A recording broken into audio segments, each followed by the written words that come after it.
จะเขียนไว้เนาะสร้างปี2025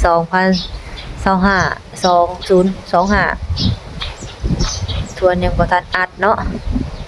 แต่ว่ามามื้อนี้ก็ถือว่าเงียบพี่น้องเอ้ยบ่เจอไผเลยพี่น้องเอ้ยถ้าว่ามาทุกมื้อเนาะถามทางสร้างก็สิได้ฮู้เนาะแต่ว่าบ่ได้มา 3-4 มื้อแล้วบ่จักอีหยังพี่น้องเอ้ยพอมาบัดบ่พบบ่พ้อผู้ใดทั้งเจ้าอาวาสเพิ่นก็บ่อยู่เนาะปิดประตูลงอย่างแน่นหนามื้อนี้ก็เป็นครึ้มๆเนาะคือฝนจะตกแต่ว่าสงสัยว่าจะตกไปทางอื่นเนาะฝนนี่เมื่อวานนี่ก็ครึ้มเนาะแต่ว่าสวยมากบัดแดดเนาะแต่ว่ามื้อนี้บัดแห้งหนาวกว่าเมื่อวานเนาะแต่จริงมื้อนี้ก็เดือน4ลาวแฮมหาค่ำแล้วพี่น้องเอ้ยแต่ว่าก็หนาวเนาะปกตินี่ถ้าว่าเดือน4นี่ฮ้อนเนาะเริ่มเข้าเดือน4นี่ฮ้อนสบายดีพ่อแม่พี่น้อง FC เบิร์ดสุขคนเบิร์ดสุบสุบอนการยินดีต้อนรับเข้าสู่ช่องสาวบุญหลายอีกแล้วพ่อแม่พี่น้องเอ้ยเปิดกล้องตอนนี้เนาะก็อยู่ที่วัดบ้านดงหมักยางเนาะก็บ่ได้มากะหลายมื้อพอสมควรเนาะประมาณ 4-5 มื้อบ่ได้มาทางบ้านดงหมักยางเนาะก็ตอนนี้เนาะทางวัดก็บ่ฮู้ว่าเพิ่นจุดไปหรือว่าจังใดเนาะเพราะว่าบ่ได้เข้ามาก็บ่ฮู้พี่น้องเอ้ยพอมาก็ตอนนี้ก็บ่มีคนเนาะก็บ่ได้มาเนาะเพราะมันก็อากาศมันก็ร้อนอบอ้าวเนาะเฮาเดินทางไกลมากก็โอ้ยเนาะจักหน่อยรถก็เพนั่นเพอันนี้เพเปลี่ยนหันเปลี่ยนนี่ก็เลยบ่ได้มาพี่น้องเอ้ยแต่ว่าตอนนี้นี่ทางวัดนี่ยังบ่มีไผเลยพี่น้องเอ้ยทางเฮือนสาวแตวก็เห็นเงียบเนาะบ่ฮู้ว่าเพิ่นไปหาเราคนรอขึ้นบ้านใหม่หรือว่าจังใดเนาะแต่ว่าทางสร้างนี่ก็หยุดมื้อนี้เนาะเพราะว่าก็ตอนนี้ก็สวยแล้วยังบ่มีไผมาหรือว่าจังใดเนาะเฮาบ่ได้มาหลายมื้อก็บ่ค่อยฮู้เรื่องราวอีหยังเนาะเดี๋ยวสิพาไปเบิ่งวัดนํกันเนาะว่าเพิ่นเฮ็ดฮอดขั้นตอนไหนแล้วตอนนี้เนาะเพิ่นก็ปาดโตทางวัดเพิ่นเนาะก็ถือว่าไวหลายพี่น้องเอ้ยตอนนี้เพิ่นเอาดินเข้าเกือบเต็มเนาะเพิ่นสั่งดินมาค่ะทางสาวบุญหลายก็บ่ได้มา 4-5 มื้อเนาะเพราะหลังจากเพิ่นมุงหลังคาแล้วเนาะก็ได้เอาดินใส่ปาดโตพี่น้องเอ้ยเดี๋ยวสิขึ้นมาเบิ่งเนาะขึ้นได้อยู่ดอกเนาะผู้หญิงก็เพราะว่ายังบ่ทันแล้วเพราะว่าก็ต้องได้ขึ้นอยู่วัดอยู่แล้วพี่น้องเอ้ยแต่ว่าตอนนี้เนาะก็ยังบ่ทันแล้วเพิ่นบางส่วนเนาะเพิ่นก็เริ่มมาน้ำไปน้ำเนาะนี่มาน้ำไปน้ำแล้วมันก็ยุบลงน้ำเนาะเพราะว่าดินมันก็เริ่มอิ่มน้ำมันก็สิยุบไปน้ำเพิ่นก็เริ่มมาน้ำเนาะแต่ว่าเพิ่นก็สิได้เอาข้าวอีกหรือว่าจังใดเนาะหรือว่าอาจจะพอซ้ำนี้เนาะเพราะว่าเพื่อเทพื้นเอาอันส่วนที่ย่างนี่ก็สะบริเวณมันที่เหลือนี่เนาะหรือว่าเอาข้าวมาให้เบิดหรือว่าตกแต่งเคลียร์ปรับบนข้างๆเนาะแล้วก็เทกันเปื้อนอันนี้ก็เหมาะคือกันพอหันไปทางเฮือนทางซ่านของสาวแต้วก็แม่สร้างเพิ่นก็ถือว่าได้เอาเสาเป็นที่เรียบร้อยเนาะเอาอันหัวเสาขึ้นเป็นที่เรียบร้อยพี่น้องเอ้ยมิดซอยม้อยเนาะเฮือน2หลังก็ถือว่าสำเร็จแล้วพี่น้องเอ้ยแต่ว่าเฮือนสาวฝนกับเฮือนสาวแต้วเนาะก็สิงามไปคนละแบบแจ่มใสพี่น้องเอ้ย2หลังคา FC ว่าเฮือนผู้ใดน้อยผู้ใดใหญ่หรือว่าผู้ใดงามเนาะก็เบิ่งนํกันแต่กะไข่เป็ดไข่ไก่เนาะสำหรับสาวบุญหลายนะเบิ่งจังซี่ก็พอๆกันแหละเนาะสูสีกันหลังจากเนาะสาวฝนหรือว่าสาวแตวเนาะหลังจากเฮือนแล้วเนาะเพิ่นก็เริ่มทางสาวฝนเพิ่นก็เริ่มไปหาทำมาหากินส่วนนี้นี่บ่ฮู้ว่าเพิ่นสิเฮ็ดทรงออกมาเป็นจังใดเนาะอันนี้ยังจินตนาการบ่ออกเนาะว่าสิเฮ็ดออกมาแบบใดก็ถือว่ากว้างพอสมควรเนาะแต่ว่าทวนนี่ยังบ่ทันอัดพี่น้องเอ้ยแต่ว่าทางเนี้ยพอเพิ่นก็ได้เอาไฟเนาะมาแขวนไว้3ดอกพี่น้องเอ้ยเพิ่นก็เขียนไว้เนาะสร้างปี2025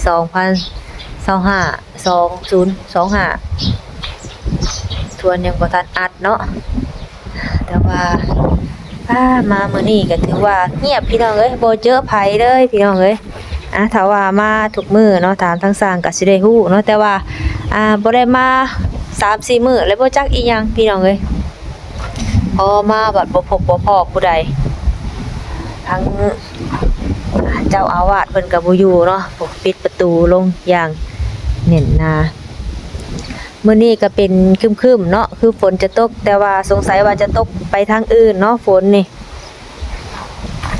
เมื่อวานนี่ก็ครึ้มเนาะแต่ว่าสวยมากบัดแดดเนาะแต่ว่ามื้อนี้บัดแห้งหนาวกว่าเมื่อวานเนาะแต่จริงมื้อนี้ก็เดือน4ลาวแฮมหาค่ำแล้วพี่น้องเอ้ยแต่ว่าก็หนาวเนาะปกตินี่ถ้าว่าเดือน4นี่ร้อนเนาะเริ่มเข้าเดือน4นี่ร้อนแต่ว่าอันนี้ยังหนาวกึบอยู่เลยเนาะปีนี้เนาะผู้เฒ่าผู้แก่เพิ่นว่าหมักแง้วเนาะเป็นหมากเฮ็ดให้ฝนบ่ดีเนาะเป็นความเชื่อส่วนผู้เฒ่าผู้แก่หรือว่าบูฮานเพิ่นสิเฮ็ดหน้ายากว่าซั่นเนาะแต่ว่าปีนี้หมักแง้วบ่เป็นเนาะเพราะว่าหมักแง้วนี่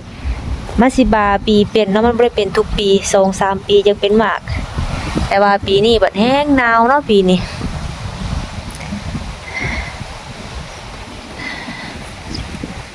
เม็ดซอยหม้อยพี่น้องเอ้ยเนาะจักไปใส่เบิดทางสร้างทางยาพอแต่ว่าคือได้ยินเสียงเพลงทางในบ้านเนาะอาจจะมีงาน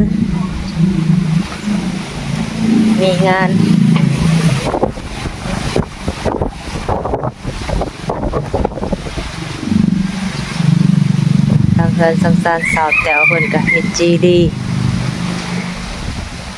จักไปใส่เนาะไม่สร้างเพิ่นโอ้ยจักไม่สร้างเพิ่นไปใส่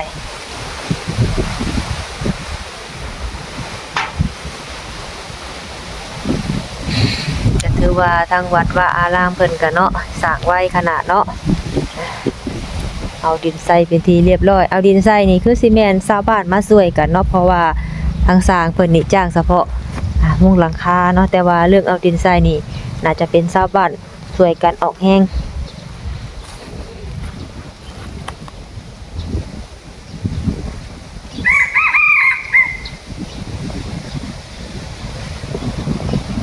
มันนี่ก็ลมบ่อยเนาะทางสว่างก็ไปหาลูกสาวฝนเพิ่น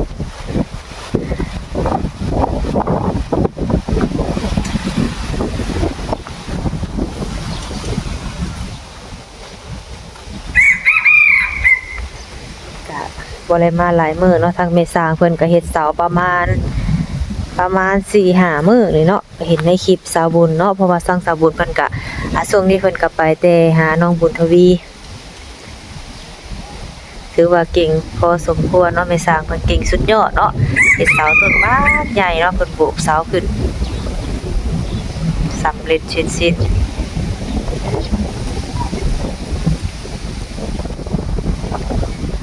ทางเฮือนสาวฝนเนาะหลังจากเฮ็ดเฮือนแล้วเนาะบันไดแต่ก่อนเพิ่นก็เอามาข้างนี้ตอนนี้เฮือนหลังใหม่แล้วเนาะเพิ่นก็เอาไปข้างนั่นบัดนี้โอ้พี่น้องเอ้ยแต่ว่าทางในบ้านได้ยินเสียงเพลงเนาะอาจจะมีงานแต่งเนาะงานแต่งทางสาวแต๋วเพิ่นก็คือสิไปงานแต่ง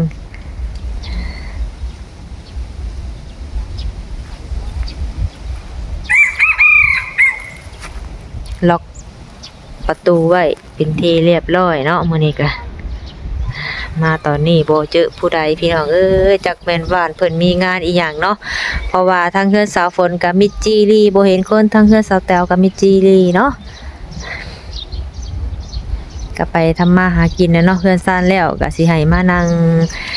รอผู้ใหญ่เพิ่นมาช่วยเพิ่นก็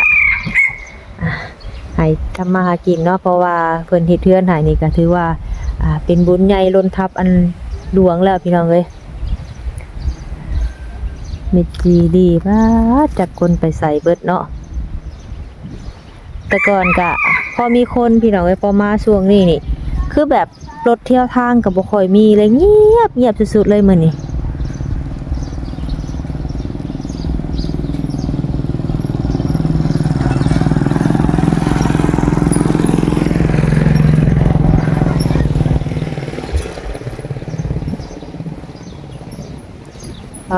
เพิ่นก็ได้เอาหัวนาคใส่แล้วเนาะทางสาวบุญหลายก็ลืมเบิ่งพี่น้องเอ้ยเพิ่นก็สิมาใส่แบบนี้แต่ว่า หัวหน้านี่มันสั่นน้อยพุ่นเนาะถ้าว่ามันใหญ่คือนี่คือสิคักเนาะอันนี้อันมันน้อยก็ปอดอยู่เนาะมันโดดถ้าว่าบ่สังเกตน่ะจะบ่เห็นเนาะหัวหน้านี่มันจะน้อยตาเฮ็ดยาวๆหรือว่าใหญ่ออกอีกจักหน่อยนี่คือสิเข้าท่าเนาะหัวหน้าเพิ่นแต่มันก็งามอีกแบบ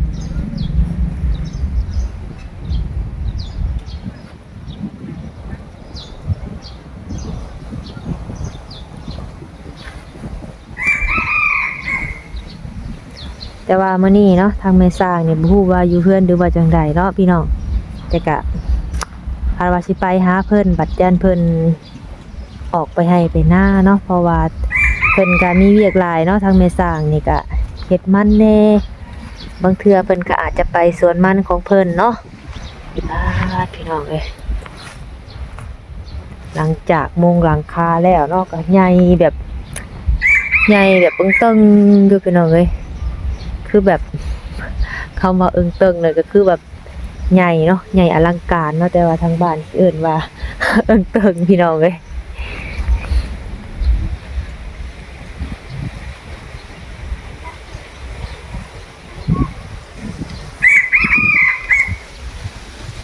ลมว้อยเนาะขนาดเดือน4ก็ยังหนาวเนาะปีนี้จ้าสิเป็นจังใดปีนี้เดือน4ลาวแฮมหาค่ำเนาะก็ยังหนาวอยู่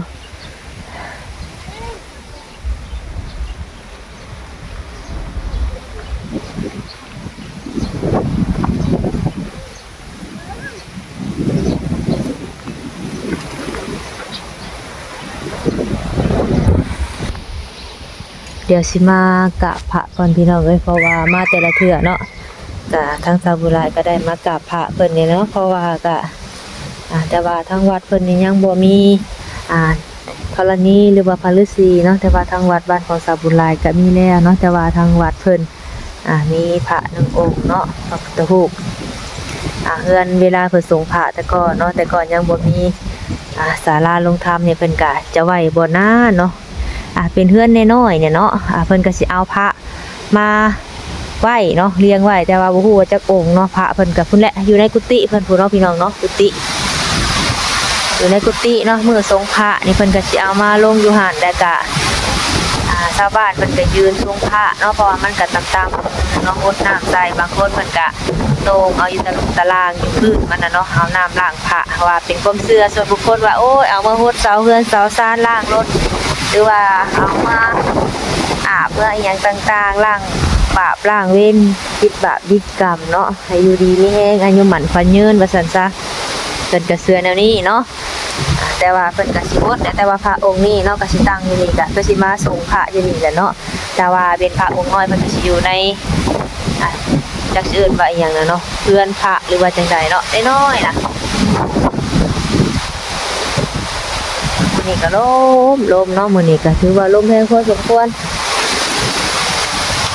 ทางหมักเงี้ยวก็ล่นลงบ่จับเนาะเพราะว่าปีนี้นี่ตั้งแต่แล้วเขาแล้วน้ำมานี่เนาะบ่เห็นฝนตกจักเทื่อปีนี้นี่เนาะถือว่าอืดพอสมควรเนาะตกก็พอดีแบบดินลายเนาะยังบ่ทองสิเปียกแต่ว่าบ้านของเพิ่นในอนาคตต่อไปนี่ก็จะเป็นบ้านใหญ่เนาะเพราะว่า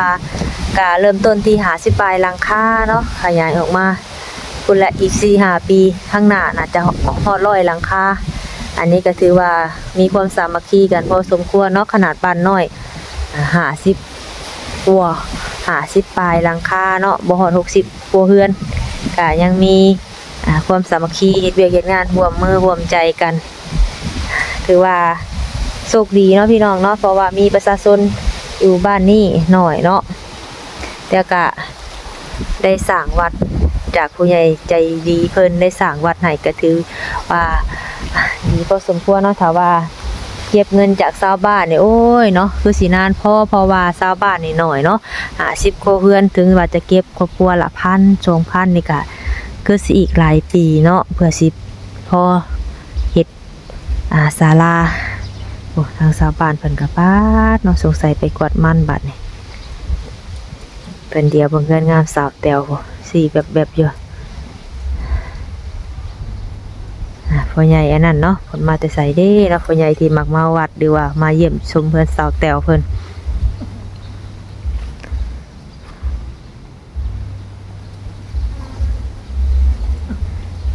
เพิ่นก็ย่างเบิดมื้อเบิดเว้นจักแม่นมาแต่ไสเนาะ